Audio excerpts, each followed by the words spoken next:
Good morning, dear medicos. So today we are going to discuss another important topic of the pectoral region, that is the muscles of the pectoral region. जो हमारे पास pectoral region के muscles हैं उन्हें हम एक और video के अंदर सारे के सारे अपर लिम्ब के मसल्स को देखेंगे, जिसे हम कैथलीन मोर की बुक से पढ़ेंगे, KLM मसल टेबल्स पढ़ेंगे। लेकिन आज की इस वीडियो के अंदर हम जो पेक्टोरलिस मेजर मसल है, जो कि हमारे पास पेक्टोरल रीजन का सबसे इंपॉर्टेंट मसल होता है, इस मसल के नीचे जो डिफरेंट स्ट्रक्चर्स मौजूद होते हैं उन स्ट्रक्चर्स को देखेंगे। एक दफ़ा दोबारा से लेआउट याद करवाता चलूँ कि सबसे ऊपर स्किन होगी, स्किन के नीचे सुपरफिशियल फेशिया होगा, सुपरफिशियल फेशिया के बाद डीप फेशिया और डीप फेशिया के बाद different type of muscles. Pectoralis major muscle जो है वो मस्कुलर लेयर के अंदर सबसे ऊपर मौजूद होता है। इस मसल के नीचे और डिफरेंट मसल्स मौजूद होते हैं, डिफरेंट बोन्स मौजूद होती हैं। अभी हमने उन तमाम स्ट्रक्चर्स को देखना है जो कि पेक्टोरलिस मेजर के कवर के नीचे मौजूद होते हैं, और ये एसएक्यू पॉइंट ऑफ व्यू से बहुत इंपॉर्टेंट क्वेश्चन है। बोन और कार्टिलेज में देखें तो हमारे पास पेक्टोरलिस मेजर मसल के नीचे ही स्टर्नम मौजूद होती है, कोस्टल कार्टिलेज मौजूद होते हैं जो कि रिब्स को स्टर्नम के साथ अटैच करवाते हैं, और साथ ही साथ हमारे पास रिब्स मौजूद होती हैं। फेशिया की बात करें तो हमारे पास क्लैवी पेक्टोरल फेशिया जो है वो भी पेक्टोरलिस मेजर के नीचे मौजूद होता है। अभी हम इसकी बात भी करते हैं। और इम्पॉर्टेंट मसल जो कि पेक्टोरलिस मेजर के नीचे मौजूद होंगे उनमें subclavius muscle, pectoralis minor muscle, serratus anterior muscle, intercostal muscles, bicep brachii और कोरेकोब्रेकियालिस मसल्स मौजूद होते हैं। इन सभी मसल्स की डिटेल जो है वो आपको मसल टेबल वाले या फिर जितने भी अपर लिम्ब के सारे मसल्स हैं उनकी जो वीडियो है उसके अंदर मिल जाएगी। ये सारे के सारे मसल हमारे पास पेक्टोरलिस मेजर के नीचे ही मौजूद होते हैं। वेजल्स की बात करें तो हमारे पास जो एक्सिलरी आर्टरी और एक्सिलरी वेन है, ये दोनों की दोनों पेक्टोरलिस मेजर के नीचे मौजूद होती हैं। नर्व्स की बात करें तो हमारे पास ब्रेकियल प्लेक्सस, जो कि हमारा एक कंप्लीट टॉपिक भी है अपर लिम्ब का, उसे हम डिस्कस करेंगे अपनी नेक्स्ट वीडियोस के अंदर। ब्रेकियल प्लेक्सस जो है ये भी हमारे पास पेक्टोरलिस मेजर के नीचे ही मौजूद होता है। अब हम डिस्कस करते हैं कि पेक्टोरलिस मेजर के नीचे जो हमने फेशिया देखा था, क्लैवी पेक्टोरल फेशिया, वो कैसा होता है, वो दिखने में कैसा है, इसका एक्सटेंट क्या है, ओरिजिन क्या है, इन सभी चीज़ों को हम देखते हैं। पहली बात जो कि क्लैवी पेक्टोरल फेशिया के बारे में आपने याद रखनी है कि हमारे पास एक फाइब्रस शीट होती है जो कि हमारे पास पेक्टोरलिस मेजर के क्लैविकुलर पार्ट के नीचे मौजूद होती है। जो हमारे पास पेक्टोरलिस मेजर मसल होता है ये हमारे पास इसकी मल्टीपल ओरिजिन्स होते हैं, लेकिन जो क्लैविकल के नीचे हमारे पास रीजन है, ठीक है, जो पेक्टोरलिस मेजर का क्लैविकुलर पार्ट है, इस रीजन के ऊपर हमारे पास एक फाइब्रस शीट मौजूद होती है जो कि हमारे पास इधर ब्लूइश कलर से नजर आ रही है। इस शीट को हम क्लैवी पेक्टोरल फेशिया का नाम देते हैं। ये हमारे पास सबक्लेवियस मसल है और ये सारे का सारा इसके ऊपर पेक्टोरलिस मेजर मसल मौजूद होता है, और पेक्टोरलिस मेजर के नीचे पेक्टोरलिस माइनर होता है। अब जस्ट इमेजिन करें कि हमने जो पेक्टोरलिस मेजर मसल था वो हमने हटा दिया और उसके नीचे हमें क्लैवी पेक्टोरल फेशिया नजर आया, और क्लैवी पेक्टोरल फेशिया के नीचे हमारे पास ये मसल्स मौजूद थे जिनमें पेक्टोरलिस माइनर आ जाता है, और इसी के साथ ही साथ हमारे पास सबक्लेवियस मसल भी आ जाता है। हमारे पास जो क्लैवी पेक्टोरल फेशिया है इसका ओरिजिन तो आपको समझ में आ गया होगा कि हमारे पास एक clavicular portion of the pectoralis major से ओरिजिनेट करता है। यानी हमारे पास जो पेक्टोरलिस मेजर का वो पार्ट जो कि क्लैविकल से जुड़ा होता है, वहां से हमारे पास ये क्लैवी पेक्टोरल फेशिया शुरू होता है, और हमारे पास ये जाकर खत्म कहाँ होता है, यानी इसके इंसर्शन कहाँ होती है, तो आपको पता होना चाहिए it extends from the axillary fascia below. देखिए हमारे पास ऊपर पेक्टोरल रीजन है, वहाँ पेक्टोरल फेशिया मौजूद है, फिर जब नीचे आ जाएं तो एक्सिला स्टार्ट हो जाता है। मल्टीपल टाइम बता चुका हूँ कि एक्सिला हम बगल वाले रीजन को कहते हैं। एक्सिलरी रीजन के अंदर हमारे पास जाकर ये पेक्टोरल फेशिया या जो क्लैवी पेक्टोरल फेशिया है ये खत्म हो जाता है, और इसके बाद फिर आगे एक्सिलरी फेशिया स्टार्ट हो जाता है। हमारे पास क्लैवी पेक्टोरल फेशिया पेक्टोरल रीजन के क्लैविकुलर पार्ट से स्टार्ट होकर एक्सिलरी फेशिया तक रन करता है। उसके बाद अब हम देखते हैं कि जो क्लैवी पेक्टोरल फेशिया है इसके अंदर क्या क्या चीज़ें मौजूद होती हैं और इसकी सिमेट्री कैसी है। कहते हैं कि अपर पार्ट के अंदर जो क्लैवी पेक्टोरल फेशिया है ये दो पार्ट्स के अंदर डिवाइड हो जाता है, और ये इनक्लोज करता है सबक्लेवियस मसल को। अगर आप डायग्राम को भी ऑब्जर्व करें तो इसमें आप ये देख सकते हैं कि हमारे पास ये ब्लूइश कलर का क्लैवी पेक्टोरल फेशिया है जिसने सबक्लेवियस मसल को अपने अपर पार्ट के अंदर जो है वो इनक्लोज किया हुआ है। लोअर पार्ट में आ जाएं तो लोअर पार्ट में इसने ये पेक्टोरलिस माइनर मसल को इनक्लोज किया होता है, यानी ये हमारे पास एक शीट ऑफ कवर होती है जो कि पेक्टोरलिस माइनर मसल और सबक्लेवियस मसल के ऊपर मौजूद होती है। So inferiorly the clavipectoral fascia separate to enclose the pectoralis minor muscle. ठीक है, अब हमने इसकी अटैचमेंट्स देखनी है कि मीडियल साइड पे कहाँ अटैच होता है और लैटरल साइड पे कहाँ अटैच होता है। Medially it is attach to the external intercostal muscles of the upper intercostal spaces and laterally to the coracoid process of the scapula. अब दोबारा से डायग्राम को देखें कि हमारे पास इसकी अटैचमेंट देखें। अगर हम बात करें मीडियली, ये मिड लाइन है, मीडियली ये हमारे पास कहाँ अटैच होती है, मीडियली हमारे पास ये अटैच होता है एक्सटर्नल इंटरकॉस्टल मसल्स के साथ। जब हम थॉरैक्स रीजन पढ़ेंगे उसमें हम देखेंगे हमारे पास एक्सटर्नल इंटरकॉस्टल और इंटरनल इंटरकॉस्टल मसल्स होते हैं। उन एक्सटर्नल में से जो एक्सटर्नल इंटरकॉस्टल मसल है उसके साथ क्लैविपेक्टोरल फेशिया मीडियली अटैच होता है। मीडियल मतलब जो हमारे पास नियर द मिड लाइन है। और अगर लैटरल साइड पे चले जाएं तो हमारे पास बैक साइड पे पोस्टीरियरली हमारे पास पड़ी होती है स्कैपुला, और स्कैपुला का एंटीरियर साइड पे एक पार्ट आ रहा होता है जिसे हम कोराकॉइड प्रोसेस कहते हैं। ये बोन्स के रीजन में आपने कंप्लीटली से स्टडी किया होगा। कोराकॉइड प्रोसेस के साथ जाके लैटरली अटैच होता है क्लैविपेक्टोरल फेशिया।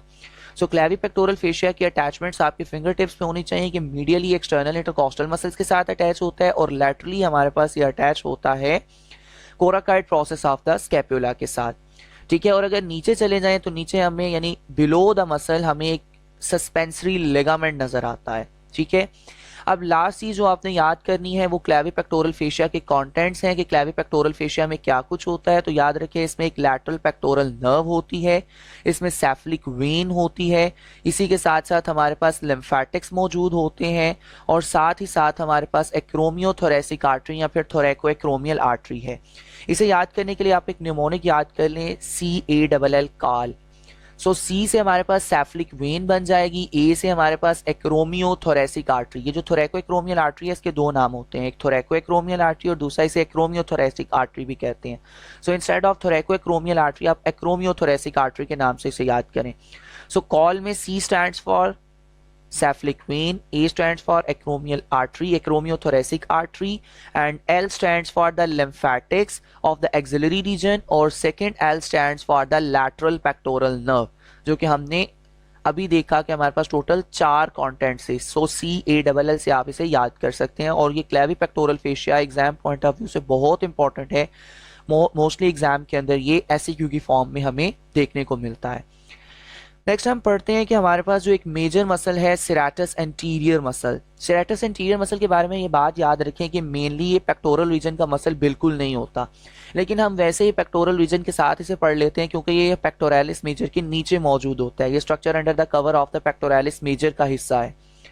जो सेरेटस एंटीरियर मसल है इसका दूसरा नाम बॉक्सर मसल भी है या फिर स्विमर मसल भी है, क्योंकि जब स्विमर स्विमिंग करते हैं तो उस दौरान सेरेटस एंटीरियर मसल्स को जरूर इस्तेमाल करते हैं। इसी तरह बॉक्सर जो हैं वो बॉक्सिंग करने के दौरान सेरेटस एंटीरियर मसल को इस्तेमाल कर रहे होते हैं। एग्जाम के अंदर डिफरेंट नेम से क्वेश्चन पूछा जाता है कि आप बॉक्सर मसल की या फिर स्विमर मसल की या फिर समटाइम सेरेटस एंटीरियर के नाम से पूछा जाता है कि आप सेरेटस एंटीरियर मसल की ओरिजिन, इंसर्शन, नर्व सप्लाई और एक्शन जो है वो बताएं। जितने भी आप मसल्स पढ़ेंगे उसमें ये 4 चीजें आपको आनी चाहिए, ओरिजिन, इंसर्शन, नर्व सप्लाई और एक्शन। सबसे पहले ओरिजिन देखते हैं। तो सेरेटस एंटीरियर मसल की डायग्राम अगर आप ऑब्जर्व करें तो आपको समझ में आएगा कि जो हमारे पास पहली 8 रिब्स होती हैं उन 8 रिब्स से हमारे पास ये सेरेटस एंटीरियर मसल ओरिजिनेट कर रहा होता है। ये हमारे पास है टोटल 8 रिब्स और इन 8 की 8 रिब्स से हमारे पास जो है ये सेरेटस एंटीरियर मसल, ये सारे के सारे इसी के डिजिटेशंस हैं। ये सारे के सारे मसल्स जो हैं जो ये पार्ट है मसल फाइबर हैं एक ही मसल के जिसे हम सेरेटस एंटीरियर कहते हैं। सेरेटस एंटीरियर मसल जो है वो अपर 8 रिब से ओरिजिनेट करता है और इसकी इंसर्शन जो है वो हमारे पास जो स्कैपुला है, स्कैपुला की अब 2 सरफेस होती हैं, एक कॉस्टल सरफेस होती है, एक डॉर्सल सरफेस होती है। जो सामने वाली सरफेस है उसे कॉस्टल सरफेस कहते हैं। कॉस्टल सरफेस के ऊपर ये हमारे पास उसके मीडियल बॉर्डर के ऊपर इसकी अटैचमेंट होती है। जो पहले 5 मसल फाइबर होते हैं जिन्हें डिजिटेशन का नाम देते हैं, ये सुपीरियर एंगल में इंसर्ट होते हैं। नेक्स्ट टू डिजिटेशन हमारे पास जाकर हमारे पास पार्ट होता है मीडियल बॉर्डर का, रूट ऑफ स्पाइन से लेके नीचे नीचे इंफीरियर एंगल तक, वहां जाके इंसर्ट होते हैं। और जो लोअर 5 डिजिटेशंस होती हैं ये इंफीरियर एंगल में इंसर्ट करती हैं। हमारे पास स्कैपुला का अगर आपने कोस्टल पार्ट पढ़ा होगा तो उसमें आपने देखा होगा टोटल 8 डिजिटेशंस होती हैं जहां ये जाकर इंसर्ट हो रहा होता है सिरेटस एंटीरियर मसल। अब हम देखते हैं कि हमारे पास नर्व सप्लाई जो है वो सिरेटस एंटीरियर मसल की कौन कौन सी है। इसे हमारे पास टोटल C5, C6 और C7, ये हमारे पास जो हम पढ़ेंगे क्रेनियल नर्व्स होती हैं। C5, C6 और C7 ये तीनों की तीनों क्रेनियल नर्व्स इसे सप्लाई कर रही होती हैं। C5 जो है वो पहली 2 डिजिटेशन को सप्लाई करती है, C6 जो है वो तीसरी और चौथी डिजिटेशन को सप्लाई करती है, और C7 जो है वो आखिरी 4 डिजिटेशन यानी 5th से लेके 8 डिजिटेशन तक जो है वो C7 सप्लाई करती है। ये सारी की सारी हमारे पास बेसिकली क्रेनियल नर्व्स होती हैं जो कि सप्लाई कर रही होती हैं सिरेटस एंटीरियर मसल्स को। हमने ओरिजिन, इंसर्शन और नर्व सप्लाई देख ली। अब हम देखते हैं कि हमारे पास एक्शन क्या है इस सिरेटस एंटीरियर मसल का। सिरेटस एंटीरियर मसल जो है वो पुशिंग और पंचिंग मूवमेंट के अंदर इन्वॉल्व होता है। जैसे कि मैंने पहले बताया कि जो बॉक्सर मसल्स है, इसे बॉक्सर मसल इसी वजह से कहते हैं क्योंकि पंच मारने के अंदर सिरेटस एंटीरियर मसल हमारे पास इन्वॉल्व होता है। दूसरी बात, जब हम अपनी बॉडी के ऊपर या अपने सर के ऊपर या अपने शोल्डर के ऊपर कोई वेट उठा के घूमते हैं, वेट कैरिंग के अंदर हमारे पास जो है ये हेल्प आउट करता है स्कैपुला को। देखिए, स्कैपुला के बेंड होने के बहुत ज़्यादा चांसेस होते हैं अगर आप वेट लिफ्टिंग करें, तो वेट लिफ्टिंग के दौरान हमारे पास इस स्कैपुला को स्टेडी रखता है और उसे उस बेंड होने से बचाता है। और इसी दौरान जब आप थॉरैक्स रीजन पढ़ेंगे तो उसके अंदर इंस्पायरेशन और एक्सपायरेशन पढ़ेंगे। जब आप देखेंगे इंस्पायरेशन, जब हम डीप इंस्पायरेशन कर रहे होते हैं, लंबे लंबे सांस ले रहे होते हैं, उस दौरान भी सिरेटस एंटीरियर मसल इन्वॉल्व होता है। आपने ये चीज़ तो पढ़ी होगी कि हमारे पास एक्सटर्नल और इंटरनल इंटरकॉस्टल मसल जो है वो इन्वॉल्व होते हैं इंस्पायरेशन के अंदर। तो ये भी पता होना चाहिए कि सिरेटस एंटीरियर मसल जो है ये भी इन्वॉल्व होता है डीप इंस्पायरेशन के दौरान। अब एक इम्पॉर्टेंट क्लिनिकल है जो कि आप मल्टीपल टाइम जो है इस बुक के अंदर पढ़ेंगे, जो कि जिसे हम विंगिंग ऑफ स्कैपुला कहते हैं। जो हमारे पास नर्व सप्लाई कर रही होती है सिरेटस एंटीरियर को, जिसे हम normally nerve to serratus anterior का नाम भी देते हैं, और हमने अभी पढ़ा भी कि उसमें 3 नर्व्स होती हैं, C5, C6 और C7। अगर इन नर्व्स का डैमेज हो जाए और इन नर्व्स टॉर्न आउट हो जाएं तो इनसे एक पैरालिसिस हो जाता है। पैरालिसिस को आप समझते हैं, यानी अगर आपका मसल रिस्पॉन्ड नहीं कर पा रहा आपके न्यूरोनल स्टिमुलस को, तो इसे हम पैरालिसिस कहते हैं।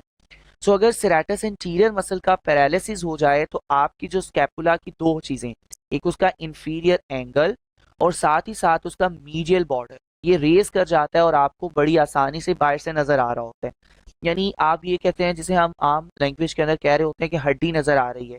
वो वाली कंडीशन होती है। हमारे पास जो इंफीरियर एंगल होता है और साथ ही साथ जो मीडियल बॉर्डर होता है स्कैपुला का, ये प्रोमिनेंट हो जाता है, और जो हमारे पास सब्जेक्ट होता है, जो पर्सन होता है, वो अपनी बाजू को रेज नहीं कर पाता, ओवरहेड अबडक्शन नहीं कर पाता। अबडक्शन का मतलब आप समझते हैं कि अगर आप अपनी बॉडी पार्ट को सेंट्रल लाइन से अवे मूव करवाएं तो इसे हम क्या कहते हैं, एबडक्शन। अगर आपको विंगिंग ऑफ स्कैपुला का प्रॉब्लम है तो उस दौरान जो पेशेंट है वो कभी भी अपने आर्म को अपने सर से ऊपर नहीं लेके जा सकता। ठीक है, हमारे पास ये विंगिंग ऑफ स्कैपुला बहुत इंपॉर्टेंट क्लिनिकल है, जो कि अक्सर वाइवा पॉइंट ऑफ व्यू से और इवन एसईक्यू में भी एक क्वेश्चन पूछा जा रहा होता है। हमारे पास सिरेटस एंटीरियर मसल की जो इंपॉर्टेंट चीज़ें थी, जिसमें हमारे पास इसका origin, insertion, nerve supply, action और फाइनली इसकी क्लिनिकल एनाटमी में हमने विंगिंग ऑफ स्कैपुला को देख लिया। अब ये जो हमारे पास क्लिनिको एनाटमिकल प्रॉब्लम है, इसे आपने लाजमी देखना होता है क्योंकि आपके जो प्रॉफ के एसक्यूज होते हैं वो इसी तरह सिनेरियो बेस्ड होते हैं। हमने इस पूरे चैप्टर के अंदर जो हमने पेक्टोरल रीजन का चैप्टर पढ़ा, इसके अंदर जितनी भी हमने टॉपिक्स पढ़े उनके रिलेटेड एक क्लिनिको एनाटमिकल प्रॉब्लम आपको दी गई। अब आपको एक फील करना है एज ए डॉक्टर, और आपके पास एक पेशेंट आ गया और आपने उस पेशेंट को ट्रीट कैसे करना है, उसे क्या कंसल्ट करेंगे, वो अब आपका काम है। What is the given scenario कि एक 45 ईयर ओल्ड वुमेन है जो कि फीम पेनलेस मास के साथ आई है, अपर लैटरल क्वाड्रेंट के साथ। That is the first thing जिस पे आपने फोकस करना है, अपर लैटरल क्वाड्रेंट है ब्रेस्ट का, और 45 ईयर ओल्ड वुमेन है। दो चीजें समझ आ रही हैं। एक तो ये वुमेन पोस्ट मीनोपॉजल है, यानी इसके अंदर मीनोपास हो चुका हुआ है, इसके अंदर मेंस्ट्रुअल साइकिल अब स्टॉप हो चुका हुआ है। दूसरी बात, जो अपर लैटरल क्वाड्रेंट है ब्रेस्ट का, उसके अंदर हमारे पास जो है वो पेनलेस मैस है, यानी उसमें पेन नहीं हो रही लेकिन एक बहुत बल्कि मैस हमें फील हो रहा है। दूसरी बात यह है कि the nipple was also raised, nipple भी रेज हुई हुई है। Axillary lymph nodes were palpable and fame, यानी जो एक्सिलरी लिम्फ नोड्स हैं उनके अंदर भी स्वेलिंग हुई हुई है। It was diagnosed as the cancer breast. इस सिनेरियो के अंदर उसने आपको खुद ही डायग्नोज कर दिया, यूजुअली सम टाइम आपसे डायग्नोज करवाया जाता है। सो अगर हम इस सिनेरियो को हमें डायग्नोज करना होता तो आप खुद समझ सकते हैं कि हमारे पास चूंकि 45-ईयर-ओल्ड वुमेन है, और मैंने ये बात की थी कि जब भी पोस्ट मेनोपाजल खातून होगी जिसके अंदर मेंस्ट्रुअल साइकिल स्टॉप कर चुका है, उसके अंदर ईस्ट्रोजन हार्मोन की कमी होती है, उनके अंदर ब्रेस्ट कैंसर के चांसेस ज्यादा होते हैं। दूसरी बात वो देखिए, अपर लैटरल क्वाड्रेंट का भी उसने जिक्र किया। मैंने ये भी क्लिनिकल एनाटॉमी के अंदर आपको बताया था कि जो हमारे पास अपर लैटरल क्वाड्रेंट होता है ब्रेस्ट का, उसमें कैंसर होने के बहुत ज्यादा चांसेस होते हैं। सो यहाँ तो उसने आपको खुद ही बता दिया कि उसे डायग्नोज क्या किया गया था, ब्रेस्ट कैंसर। लेकिन अगर आपको ना भी बताया जाए तो आपको खुद पता होना चाहिए कि दो चीजें, अपर लैटरल क्वाड्रेंट और 45-ईयर-ओल्ड वुमेन, और फिर एक्सिलरी लिम्फ नोड का स्वेल करना, ये सारी की सारी चीजें आपको ये बता रही हैं कि इस खातून को ब्रेस्ट कैंसर है। अब सवाल जो आपसे पूछा है वो है, where does the lymph from the upper lateral quadrant drains. देखें वही चीज आ गई जो मैंने आपको बताया कि लिम्फेटिक ड्रेनेज बारहा आपसे पूछी जाती है, यहाँ आपने वही लिम्फेटिक ड्रेनेज ही लिखनी है। दूसरा सवाल उसने पूछा, what cause the retraction of the nipple, कि आपकी जो पेशेंट है उसकी निप्पल रिट्रैक्ट क्यों की हुई है। सो आपको मैंने बताया था कि हमारे पास जब लिम्फ वेजल्स ब्लॉक कर जाती हैं तो इनके ब्लॉक करने की वजह से प्यूडेंट ऑरेंज अपीयरेंस होती है, और इसी की वजह से हमारे पास जो है वो निप्पल रिट्रैक्ट कर जाती है। ठीक है। When cancerous cell invade the suspensory ligament, वो suspensory ligament जो कि हमारे पास सस्पेंड करके रखते थे आपके पेक्टोरल रीजन को ओवर द डीप फेशिया, जब उनके अंदर कैंसरस सेल आ जाएंगे तो glandular tissue of the ducts there is a retraction of the nipple, तो आपकी निप्पल जो है वो रिट्रैक्ट कर जाएगी, यानी इनवर्ट मूव कर जाएगी। So that was a important scenario. इस जैसे मल्टीपल सिनेरियो आपको जो है वो एग्जाम के अंदर देखने को मिल सकते हैं। सो लास्ट में हम इस चैप्टर के इंपॉर्टेंट एमसीक्यूज डिस्कस कर लेते हैं कि इस चैप्टर में से क्या क्या एमसीक्यूज बन सकते हैं।